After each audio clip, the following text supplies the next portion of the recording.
और अब मंच पर सुशोभित हमारे जो युवा नेता यहाँ बैठे हुए हैं, उनकी भी अपनी एक बहुत दमदार आवाज है और वो भी आपसे रूबरू होते रहे। इन 4 दिनों में आपने देखा, हमने उनकी बात को सुना और यही भारतीय छात्र संसद का लक्ष्य भी है कि हमारे युवा नेता अपनी बात को कहें। तो मैं विक्रमादित्य राठौर को बुलाना चाहूंगी, जो कि राजस्थान से आते हैं और LLM कर रहे हैं, अपने विचार रखेंगे। विक्रमादित्य राठौर।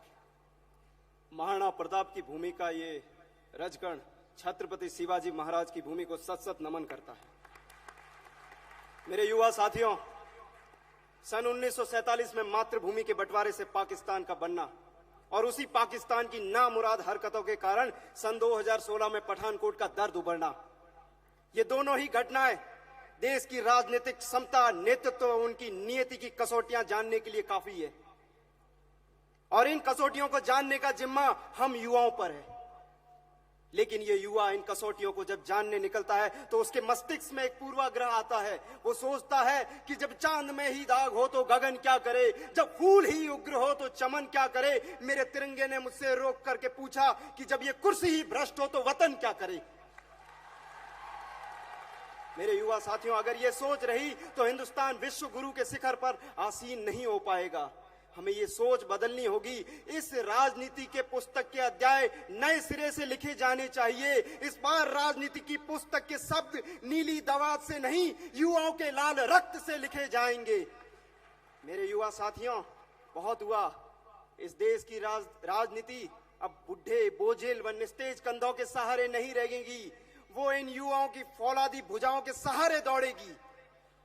मेरे युवा साथियों, राजनीति का युवाकरण आवश्यक है, संभव है, स्वीकार्य है और अनिर्वचनीय भी है, क्योंकि ये युवा ही है जो शांति से लेकर क्रांति तक के पाठ पढ़ सकता है। ये युवा ही है जो सिकंदर से लेकर सुकरात तक के चरित्र को जानता है। ये युवा ही है जो ये जानता है कि क्रांति बम और पिस्तौल का पर्याय नहीं हो सकता।